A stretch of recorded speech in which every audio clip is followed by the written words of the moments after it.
안녕하세요. 정상으로 인도하는 사람들 셀파 김혜성입니다. 자, 이번 시간에는 지난주 있었던 124회 전산회계 2급 이론 기출문제 풀이를 한번 시작해 보도록 하겠습니다. 지금 바로 출발해 보시겠습니다. 자, 문제 1번.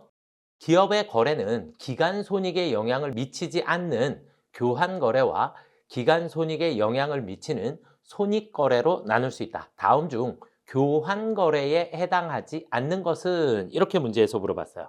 자, 일단 우리 문제 1번은 교환 거래다라고 하는 거.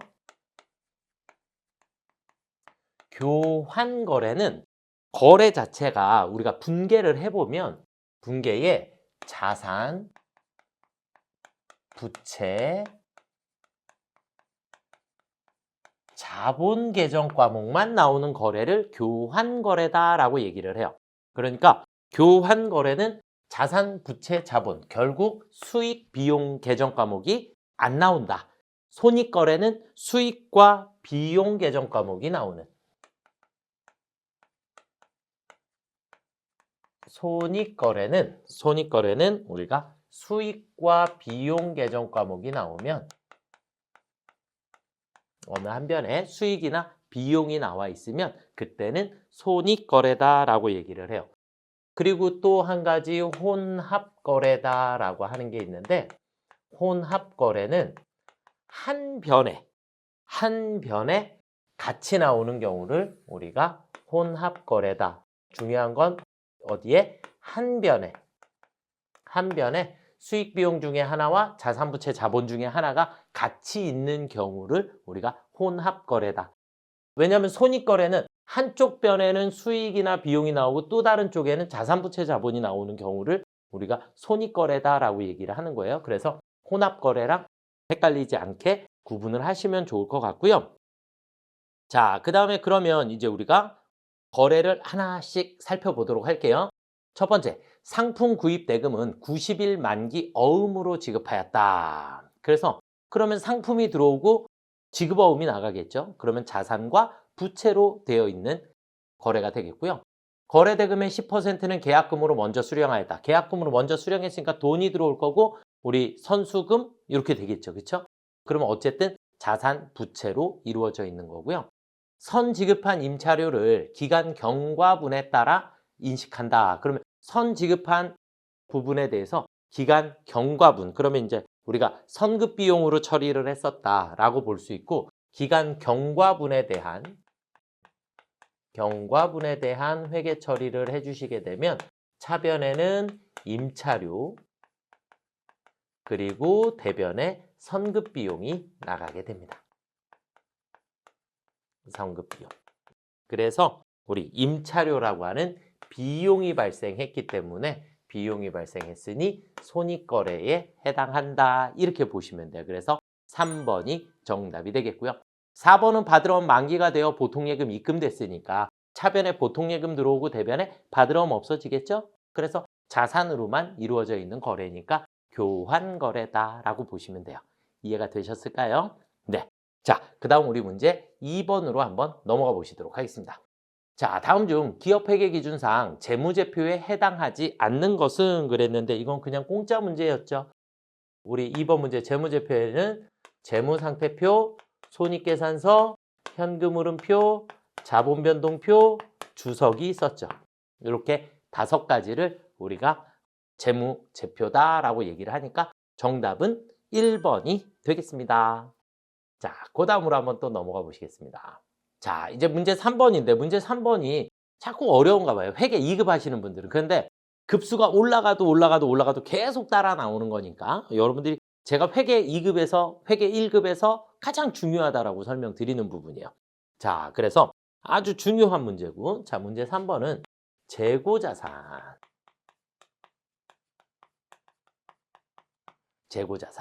그러면 이런 재고자산의 단가 결정 방법이다라고 하는 게 나오게 되는데, 재고자산의 단가 결정 방법에서 여러분들이 반드시 암기하고 계셔야지 되는 건 뭐냐면 매출액에서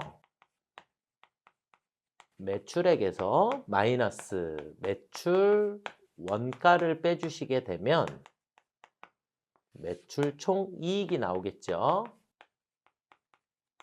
매출 총 이익이 나오게 되고, 자, 매출 원가는 우리가 어떻게 계산해야 되죠? T자 그려서 기초에 매입을 더해 주시고 기말을 빼주시게 되면 여기서 우리는 매출 원가라는 것을 산출해 주실 수 있게 돼요. 맞죠? 그래서 우리는 이 기말의 변동에 따라서 기말의 양쪽의 합은 무조건 같아야 하기 때문에 기초랑 매입은 정해져 있는 상태고요. 기말이 커지거나 작아짐에 따라 매출 원가는 반대 현상이 생기게 돼요. 그러니까 기말이 커지면 매출 원가는 줄어들 수밖에 없고 기말이 작아지면 매출 원가는 커질 수밖에 없더라. 그럼 여기에 매출 원가가 커지거나 작아지게 되면 반대로 또 매출 총 이익이 반대로 움직이게 됩니다. 왜냐하면 빼야 할 게 많아지면 이익이 줄어들 거고 빼야 할 게 적어지면 이익이 많아질 거예요. 그래서 기말, 매출원가, 매출총이익 세 개가 세트로 움직이게 됩니다. 그래서 우리는 기말, 매출원가, 이익 이렇게 세 가지가 세트로 움직이는데 기말이 커지게 되면 상대적으로 매출원가는 줄어들게 되고 매출원가가 줄어들면 이익은 상대적으로 커질 수밖에 없습니다. 그럼 반대의 경우 기말이 작아지면 매출원가는 커질 수밖에 없고 이익은 작아질 수밖에 없더라. 이게 그냥 기본적인 세트로 여러분들이 암기를 조금 해 주셔야 하는 부분이고, 자, 그 다음에 이제 우리가 선입선출법, 후입선출법, 이동평균법, 총평균법 어떤 걸로 하느냐에 따라서 얘네들이 움직임이 달라지더라. 우리 시험 문제상에서는 계속 물가가 상승 중입니다. 물가가 상승 중이다 라는 얘기는 내 물건값이 계속해서 올라가고 있더라. 계속해서 올라가고 있더라. 이렇게 되고 어떤 방법을 쓰느냐에 따라서 얘네들의 크기가 달라지는데 이 순서는 안 바뀐다 그랬어요. 그게 뭐냐면 선, 이, 총, 후 이렇게 되고 부등호의 방향이 선입선출법이 가장 클 수 있어요. 이렇게 될 수도 있고 또 반대로는 이렇게 될 수도 있습니다. 대신에 순서는 절대 바뀌지 않아요. 순서는 절대 바뀌지 않고 요만큼만 여러분들이 이해를 하고 계시면 앞으로 어떤 문제가 나와도 다 풀으실 수 있다. 자, 물가가 상승하는 상황에서 기말재고의 금액이 적은 것부터 순서대로 적은 것부터 그럼 기말이 가장 작아지려면 물가가 상승 중이니까 뒤에 있는 것서부터 빠져나가야 한다. 그럼 결국 후입선출법이 가장 작은 방법이 되겠죠. 기말이 지금 적은 게 남았으니까. 그래서 후입선출법이 가장 적다. 그러면 누가 제일 크다? 선입선출법이 가장 크게 될 거다. 이건 무조건이에요. 무조건. 그래서 이 순서대로. 그러면 후입선출법이 가장 적고 그러면 우리가 문제상에서 주어진 건 기말재고의 금액이 적은 것부터 순서대로 나열하라 그랬으니까 거꾸로 후입선출법, 총평균법, 이동평균법, 선입선출법 이렇게가 답이 돼요. 총평균법이 안 나와 있으니까 후입선출법, 이동평균법, 선입선출법. 그래서 3번이 정답이 되시는 겁니다. 이해가 조금 되셨을까요? 지금 이 부분은 엄청 중요한 부분이고 이 재고자산은 여러분들이 정말 잘 이해를 하셔야지 된다라고 생각이 듭니다. 절대 순서는 변하지 않는다. 시험 문제를 바꿔볼까요? 물가가 하락 중입니다. 물가가 하락 중입니다. 점점점 같은 물건의 값이 줄어들고 있다. 기말 금액이 적은 것부터. 그럼 얘가 가장 적으니까 누가 먼저 나가야 돼요? 선입선출법. 앞에서부터 먼저 나가는 게 가장 작은 방법이더라. 그래서 선입선출법 이렇게 순서대로 가야 되겠죠. 그렇죠? 가장 작으면 선입선출법이 제일 앞에 나야 되고 그 다음 이동평균법, 그 다음 후입선출법 이렇게 나오게 되겠죠. 그래서 지금 문제를 반대로 바꿔서 물가가 하락 중이면 2번이 정답이 되는 거고 그 다음에 지금은 물가가 상승 중이라 나왔으니까 3번이 정답이 되는 겁니다. 이해가 되셨죠? 네. 꼭 반드시 복습을 조금 해주시면 좋을 것 같습니다. 자, 그 다음 문제 4번 문제로 넘어가 보도록 하겠습니다. 다음 자료를 토대로 기말에 대손상각비 추가 계상할 금액은 얼마인가? 이렇게 됐어요. 자, 그래서 보니까 우리 4번은 첫 번째 매출 채권에 대한 대손 충당금 잔액은 40만 원 있었대요. 그러니까 1월 1일 날 우리는 40만 원의 대손 충당금이 있었다.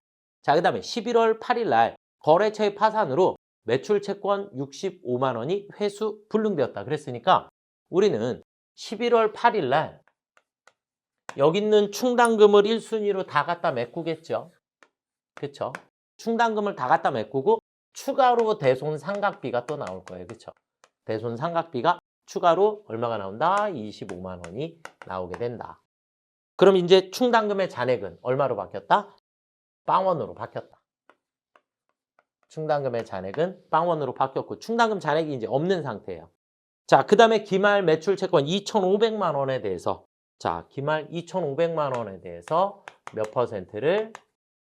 퍼센트요? 1% 곱하기 1%. 원래 마이너스 대손 충당금 해야 되는데 충당금이 없으니까.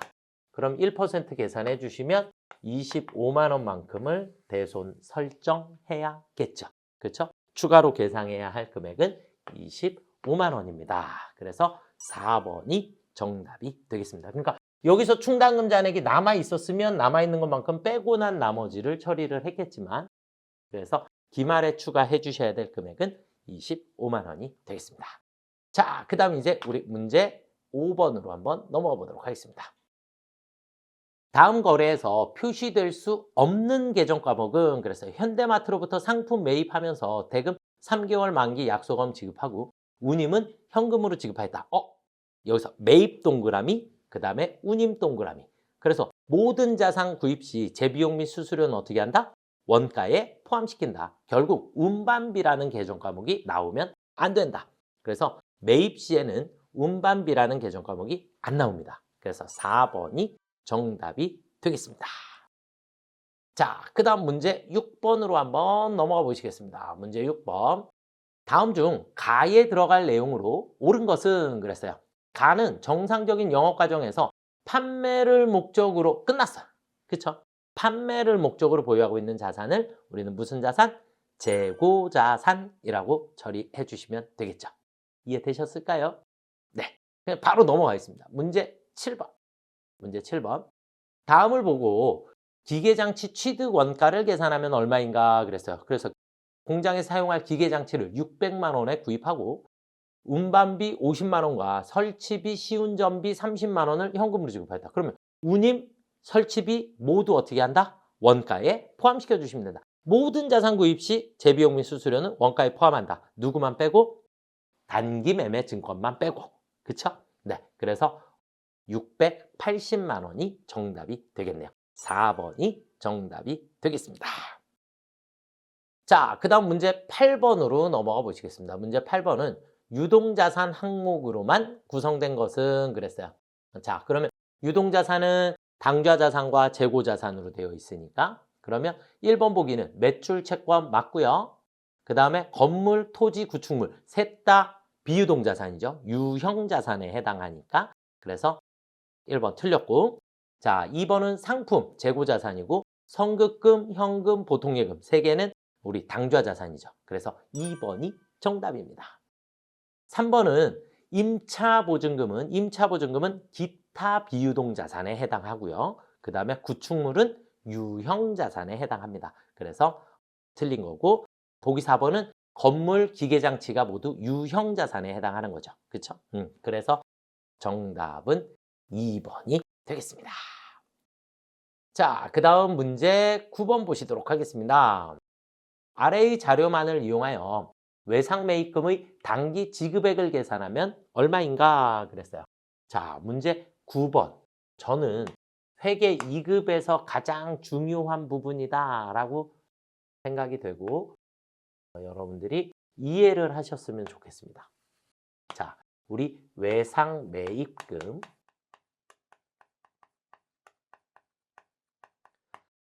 그럼 외상매입금은 부채 계정이니까 대변이 증가고 차변이 감소다. 이렇게 보시면 되겠고 자, 그 다음에 대변에 일단 플러스 변에 항상 자산 부채는 기초, 마이너스 변에 항상 기말이 있더라. 이렇게 보시면 되겠고, 자, 외상매입금이 증가하려면 물건을 외상으로 매입해야겠죠. 그렇죠? 매입해야 외상매입금이 증가할 거고, 외상매입금이 감소하려면 외상매입금을 갚아야죠. 지급해줘야 합니다. 이해가 되실까요? 네, 이렇게 보시면 되겠고, 자, 여기다 순서대로 갖다 넣어 볼게요. 기초잔액은 200만 원이었습니다. 그리고 기말잔액은 100만 원이었고요. 100만 원이었고요. 거래가 두 개가 나와 있는데 첫 번째 4월 2일 거래는 상품 200만 원 외상으로 구입했대요. 아, 그랬으니까 매입 200만 원만큼을 했어요. 맞죠? 자, 그 다음에 상품 350만 원을 구입하고 대금은 어음으로 지급했대요. 그러면 외상 매입금하고 상관이 없는 거래죠, 지금. 맞죠? 상품 매입했고 대변이 지급어음이 돼버리니까. 그래서 지금 5월 6일 거래는 지금 이 문제와 상관이 없는 거래다. 그러면 지금 현재 여기까지를 가지고 마감을 해보면 대변은 400, 차변에 100만 원 빼고 나니까 얼마 비었어요? 300만 원이 바로 외상 매입금의 지급액이 된다. 이렇게 보시면 됩니다. 그래서 요만큼을 여러분들이 이해를 하시고, 그 다음에 5월 6일 거래는 외상 매입금이 안 나오는 거래니까 나오는 거래여야 입력해 주실 수 있다. 이렇게 보시면 될 것 같아요. 네, 그래서 정답은 300만 원 1번이 정답이 되겠습니다. 자, 그 다음 문제 10번. 다음 중 시산표를 통해 발견할 수 있는 오류에 해당하는 것은 그랬어요. 자, 우리가 시산표에서 발견할 수 있는 거래. 시산표에서 발견할 수 있는 거래는 어느 한 변만 잘못했을 경우에, 어느 한 변의 금액이 잘못된 경우,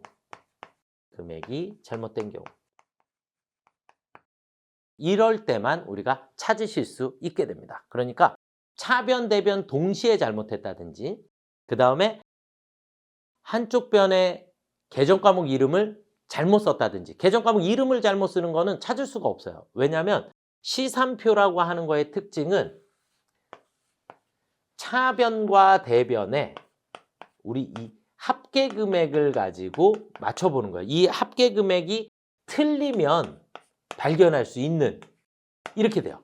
그러니까 합계 금액이 같으면 발견을 할 수 없어요. 어차피 누적으로 처리를 할 거니까. 이렇게 이해를 하시면 조금 편하게 하실 수 있을 겁니다. 자, 1번. 차변과 대변의 금액 차이가 발견. 그럼 차변과 대변의 금액 차이 서로 안 맞는다. 그러면 발견할 수 있는 오류다. 그러면 1번이 정답이 되겠고요. 통신비 계정을 지급수수료 계정으로 잘못 줬어요. 그러면 한쪽 변의 계정 과목만 바꾼 거죠. 계정 과목만 바꾸면 우리는 금액의 차이가 생기지 않기 때문에 발견할 수 없더라. 자, 3번 보기 보시면 거래처에 대한 기업 업무 추진비 지출에 대하여 2번 분개했어요. 분개를 2번 했다는 얘기는 차변, 대변 모두 똑같이 2번 입력했으니까 합계가 같겠죠. 그러면 찾을 수가 없다. 분개 전체를 누락했어. 그럼 분개 전체를 안 썼으니까 차변과 대변이 같더라. 그렇죠? 차변, 대변 어느 한쪽 변만 기록했다. 그러면 차이가 생기겠죠. 그래서 이걸 기준으로 하시면 돼요. 합계가 차변의 합계, 대변의 합계가 서로 달라지는 오류만 찾을 수 있더라. 이해가 되셨을까요? 네, 그래서 10번은 조금 중요한 이론 개념 중에 하나이다라고 생각을 해주시면 좋을 것 같아요. 자, 그 다음은 11번 보도록 하겠습니다. 총계정 원장의 기장 내용을 근거로 추정한 단기 매매 증권의 처분가액은 얼마인가 보니까 T자 계정이 2개가 나와 있는데 10월 1일 날 하고 10월 8일 날 이렇게 2개가 있는데, 자, 우리가 계정이 있으면 일단 여기다가 먼저 설명을 드릴게요. 계정이 있으면 지금 여기에 계정 과목 이름이 단기 매매 증권이더라. 이렇게 보시면 되겠고, 10월 1일 날 거래가 있고 이쪽에 10월 8일 날 거래가 있죠.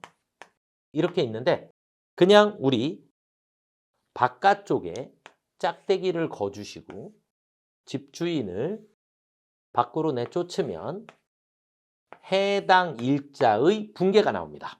그러니까 10월 1일의 분계는 차변이 단기 매매 증권이 되고 대변이 현금이 되겠죠. 이런 거래가 생기는 거고 10월 8일 날 거래는 차변이 현금이 되는 거고 짝대기가 여기 있으니까 그리고 대변이 단기 매매 증권이 되는 것이다. 이해가 되셨을까요? 그래서 우리 이 10월 8일 날의 분계 두 개를 찾아주시면 됩니다. 10월 8일 날의 분계를 찾아주시면 된다. 자, 그러면 우리 11번이죠. 11번. 10월 8일 날이 판매를 한 거니까 10월 8일 날 첫 번째 거래는 10월 8일 날 단기 매매 증권의 거래는 차변의 현금 얼마죠? 50만 원. 그리고 대변의 단기 매매 증권 50만 원. 이렇게 분계가 하나가 나오고 두 번째는 단기 매매 증권 처분 이익이에요. 그럼 처분 이익도 대변에다 짝대기 거놓고 집주인 바깥으로 나오게 되면 같은 날 차변의 현금 2만 원과 그리고 대변의 단기 매매 증권 처분 이익이다라고 하는 게 2만 원이 나오게 돼요. 이해가 되셨나요? 그러면 단기 매매 증권 50만 원짜리를 주고 돈은 52만 원을 받았더라. 그래서 2만 원의 처분 이익이 생긴 거래더라. 그래서 처분가액은 얼마냐? 처분가액은 우리가 내가 받은 돈, 얘가 처분가죠. 처분가. 그래서 52만 원이 정답이 되겠습니다. 이해가 되실까요? 그래서 분계를 거꾸로 찾아내주시면 되지 않을까라고 생각이 듭니다. 자, 그 다음은요. 12번으로 넘어가 보도록 하겠습니다. 12번은 거래의 판료소에 대해서 물어봤으니까 거래의 판료소는 우리 어떻게 하면 돼요? 12번은 우리 차변에는 자산과 비용이 증가변이고 그 다음에 대변에는 부채, 자본, 수익 계정 과목이 증가변이죠. 그렇죠? 여기가 자기변이니까 이 정도 여러분들이 이해하시면 풀으실 수 있을 것 같아요. 그럼 첫 번째 자산의 증가 맞는데 자본의 감소가 아니라 자본의 증가가 되겠고 부채의 감소 차변 맞고 수익의 발생 대변 맞죠. 부채가 감소했고 수익이 증가했으니까. 그렇죠? 네, 그래서 2번이 정답이 되겠습니다. 3번은 비용의 발생 맞는데 자산의 증가가 아니라 자산의 감소가 돼야 되겠고 그 다음에 4번은 자본의 감소, 그 다음 부채의 증가 이렇게 되겠죠. 이해가 되시죠? 그래서 자기변을 이해하시면 쉽게 풀어낸다라고 보시면 될 것 같아요. 자, 그 다음은 문제 13번을 한번 보도록 하겠습니다. 격리부 사무실에서 사용할 목적으로 에어컨을 구매한 내역이다. 이를 회계 처리할 경우 차변에 기재할 계정 과목으로 가장 옳은 것은 사무실에서 쓸 에어컨을 샀으니까 에어컨은 뭐예요? 비품, 그쵸? 책상, 의자, 컴퓨터, 에어컨, 복사기 이런 것들을 구입했을 때 우리 비품이다. 중요한 거 사용할 목적이니까 비품이다 라고 해주시면 되겠죠. 자, 그래서 4번이 정답이 되겠고요. 자, 그 다음은 우리 14번. 회계기간 중 실제 현금 시재액이 장부 시재액보다 25만 원 부족한 경우 해야 할 적절한 조치는 그랬어요. 자, 우리 14번은 현금 실제 시재액이 장부보다 어떻게 되었다? 부족하다. 장부 시재보다 25만 원이 부족하다. 부족하다는 얘기는 장부가 더 크다. 장부가 더 크다. 이렇게 보시면 되겠고 그러면 장부가 더 크고 예를 들어서 장부가 100만 원인데 실제는 75만 원밖에 없는 거죠. 그렇죠? 실제가 25만 원이 더 부족하니까. 맞나요? 그러면 현금이 없어졌다. 우린 대변에 현금 25만 원이 없어졌어요. 없어졌고 차변에 우리 계정 과목 뭐라고 할까요? 일단 찾아야겠죠. 지금 문제에서 중요한 건 회계 기간 중. 그래서 우리는 현금 과부족이다 라고 처리를 해주시면 돼요. 현금 과부족으로 처리해 주시면 되겠고 지금 이 문제를 앞에 결산일에 이렇게 나오게 되면 그때는 현금과부족 처리하지 못하고 뭘로 처리해야 돼요? 잡손실로 처리해 주셔야 합니다. 아시겠죠? 그래서 현금과부족 계정으로 대체를 해야 한다. 이렇게 보시면 돼요. 그래서 3번이 정답이 되겠습니다. 자, 그 다음은 우리 15번. 15번 엄청 중요한 문제예요. 그리고 개념을 잘 이해하셔야 되고, 자, 기간 미경과분 보험료에 대해 결산 시 성급보험료로 회계 처리하지 않을 경우 당기 재무제표에 미치는 영향으로 옳은 것은 그랬어요. 당기 미경과분 보험료를 성급보험료로 대체해야 돼요. 그러면 차변에 우리가 선급 비용이 생겨야 하고, 그리고 대변에 뭐 보험료가 없어져야지 돼요. 이런 회계 처리를 뭐 했다? 누락했다. 이 얘기예요. 이렇게. 그러면 여기서 이제 하나씩 찾으시면 됩니다. 누락했으니까. 성급 비용이라고 하는 자산이 커졌어야 되는데 누락이니까 자산이 어떻게 됐겠어요? 과소계상되었겠죠. 그리고 보험료는 비용인데 보험료는 원래 차변이 증가하고 반대로 가면 비용이 줄어야 되는데 누락했으니까 보험료가 어떻게 되겠어요? 늘어나 있어요. 과대계상되었다. 지금 얘는 전제가 뭐니까? 누락이니까. 빼먹었으니까 자산이 그만큼 적게 생겼을 거고, 생겼어야 되는데 안 생긴 거니까. 보험료는 없어졌어야 되는데 안 없어졌으니까 비용은 과대계상되게 됩니다. 자, 그리고 여기서 이제 추가로 한 가지 더. 비용이 많아지게 되면 결론적으로 이익이 과소계상이 되게 돼요. 이익이 과소계상이 되게 되면 우리 회사의 자본도 과소계상이 되게 됩니다. 이런 특징이 조금 있으니까 이것도 조금 알아두시면 좋을 것 같아요. 그래서 옳은 것은 그랬으니까 옳은 것은 자산의 과소, 비용의 과대. 그래서 정답은 2번이 정답이 되겠습니다. 그리고 혹시 보기에 얘네들이 또 있을 수도 있겠죠. 그렇죠? 여기까지 15개 문제를 한번 풀어봤는데요. 회계를 처음 배우시는 분들은 저야 이제 뭐 아주 오래 강의를 했으니까 쉽게 접근을 하겠지만 1번 문제도 조금 어려우신 부분이 있을 수 있고, 그 다음에 이제 4번도 9번도 조금 많이 어려우실 수 있다. 10번도 마찬가지고. 그래서 회계를 처음 배우시는 분들은 조금 어려우실 수도 있지 않았을까라고 생각이 듭니다. 그래도 여러분들이 회계의 기초 부분이니까 전산회계 2급은 가급적이면 만점으로 가실 수 있게 준비를 조금 잘 해주시면 감사하겠다라고 생각이 듭니다. 자, 여러분들 다가오는 시험에 좋은 결과 있기를 응원하겠습니다. 수고들 많이 하셨습니다.